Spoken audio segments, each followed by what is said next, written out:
Depuis le début des temps, l'être humain a pu compter sur un outil primordial pour assurer sa survie, le corps humain.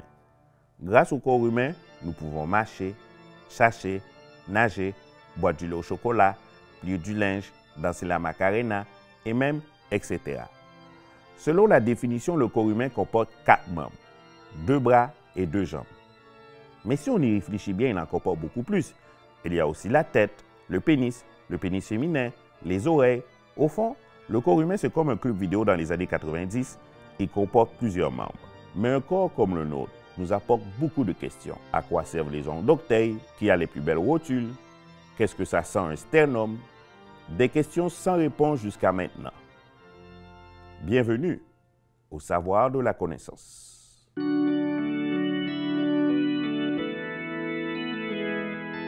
Le savoir de la connaissance est enregistré devant pas de public.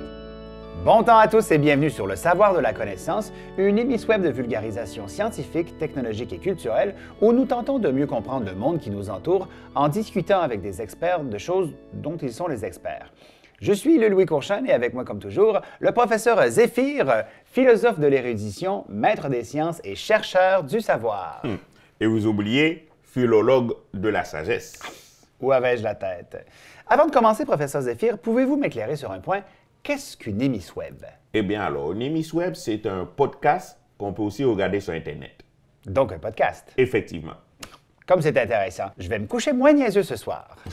Et pour se coucher moins niaiseux ce soir, il faut s'être levé niaiseux ce matin. Mais avant d'aller plus loin, une émission web comme la nôtre serait impossible à réaliser sans le courage de précieux commanditaires qu'il nous faut remercier.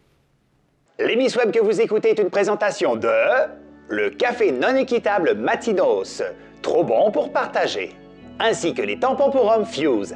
Faites vos activités dans l'inconfort le plus total. Maintenant que c'est fait, nous pouvons plonger dans le vif du sujet qui nous intéresse aujourd'hui, le corps humain. Et ce n'est pas pour rien que nous avons choisi ce sujet, professeur Zéphyr, parce que j'ai entendu dire que vous-même possédiez un doctorat en anatomie. Eh bien, vous trompez, mon cher. Hein? J'ai un baccalauréat en intestin grêle. Oui, mais ça reste quand même du domaine de l'éducation et du corps humain. Effectivement, l'intestin grêle, tout comme le cuir chevelu ou le lobe d'oreille, fait partie du corps humain. Vous savez, mon cher, tout le monde a un corps humain. Même les animaux ont un corps humain. Si on y pense bien, les ailes d'un oiseau sont en fait des mains et les plumes des doigts. Alors, un oiseau qui vole, c'est un oiseau qui fait des babayes. Mais oui, c'est pas bête tout ça. En fait, si j'y pense bien, les pattes d'un chevreuil sont en quelque sorte ses bras et ses jambes. Effectivement, tout dépendamment de la position dans laquelle il se trouve. Et son panache, lui. Les paupières. Incroyable. Mais est-ce que l'être humain possède un corps depuis toujours? Non. La découverte du corps humain a commencé il y a plusieurs milliers d'années avec la chanson grecque tête, épaules, genoux, orteils. À cette époque, c'était les seuls membres, les seules parties du corps qu'on connaissait. Ah, mais le corps humain était nettement moins développé. Ce qui était pratique, c'est qu'on ne pouvait pas avoir de problème de hanche. La vie est si bien faite. Oui, et sans elle, il n'y aurait rien. Et maintenant, pour parler avec nous du corps humain et de ses fonctions, nous avons un invité de marque. Oui, puisqu'il a déjà été invité sur une émission de Marc Labrèche. Gastro-entérologue réputé, vous avez pu le voir à la télévision sur des émissions telles que De Garde 24/7, Entrée principale et On va se le dire. Et même les gags juste pour Will, où il a été pris par un homme qui lui demandait de garder son chien pendant qu'il allait aux toilettes. Très drôle. Voici le docteur Michael Bensoussan. Allô. Bonjour. Bonjour. On vous a présenté comme étant un expert sur le corps humain.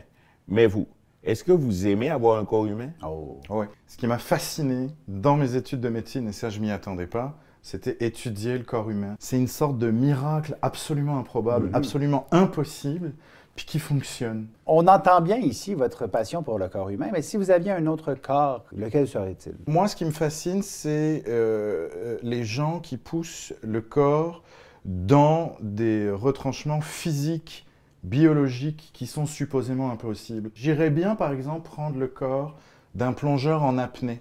Parce qu'en théorie, garder l'air sans reprendre son inspiration pendant 8 à 10 minutes, essayez de faire ça chez vous juste à 40 secondes. Il faut se former le poumon. C'est normalement impossible. J'aimerais dans ces corps-là, de temps en temps, des gens qui poussent dans des limites qui ne sont pas possibles, pour savoir dans quelles conditions biologiques, physiques, ils arrivent à se mettre pour sortir des limites acceptables. Les plongeurs en restauration aussi, là, qui ont une peau qui ne ratatine pas, c'est quand même intéressant. Ce n'est pas de la sorcellerie.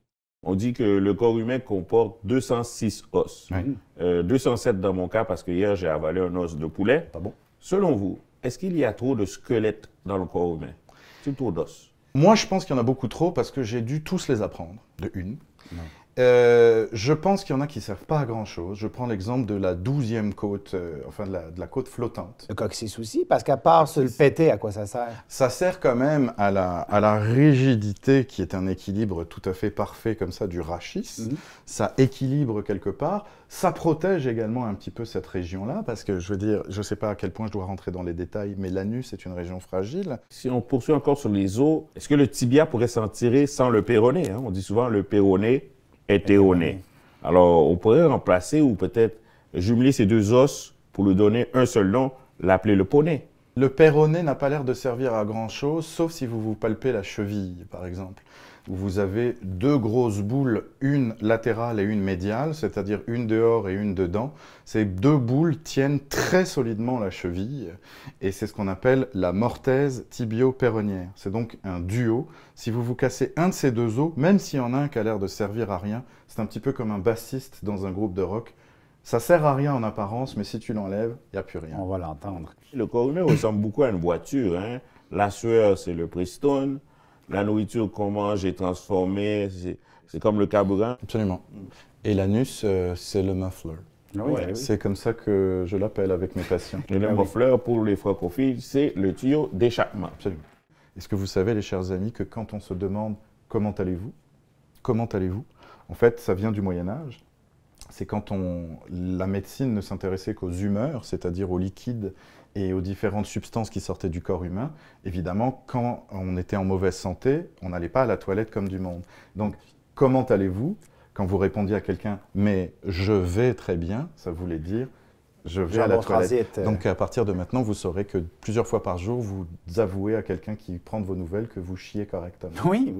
Parce qu'il est très important qu'on comprenne aujourd'hui, bien se nourrir des aliments le moins possible transformés et le plus souvent possible, aller chier.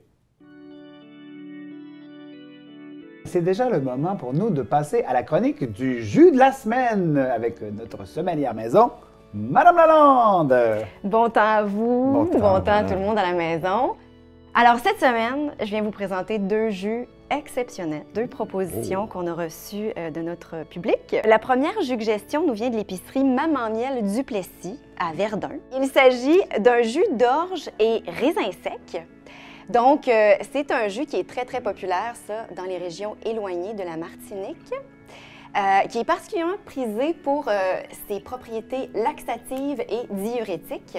En mixologie, le jus d'orge et raisin sec est utilisé, entre autres, dans la confection des Sweat on the Beach ou des Bloody Farts. Des notes assez viandeuses de cuir qui tirent parfois sur le tendon. Mais le tout là, supporté par une texture qui est franchement laiteuse, très agréable. Vraiment, il y a la robe coulissante un peu. Absolument. Mais c'est vraiment très, très bon. J'adore découvrir des jus. Ce qui est intéressant avec Délicieux. le raisin sec, quand il est sous sa forme liquide, c'est qu'on ne le voit plus. On ne le voit plus. On le sent, par exemple. On le sent très bien. On le sent. Ben oui, Ouais. on le sent. Ouais. Voilà. Alors, ma deuxième suggestion, alors ça nous vient de l'épicerie Monseigneur Perrette. Cette fois-ci, on est dans le secteur centre-sud. Oh. Il s'agit d'un délicieux jus de papaye et olive. On dit qu'on peut y retrouver un arrière-goût d'épinard, quelque chose d'assez feuillu, mais vous allez voir, c'est vraiment les notes vinaigrées, très, très puissantes, là, qui surprennent vraiment notre palais en premier. Exact. Oui, hein? Oui. Très forte odeur. Très forte Très, odeur. très forte odeur. On est vraiment sur le vinaigre de la papaye, là. Oui. Ouais. Oh mon Dieu. Absolument. Oui. C'est une...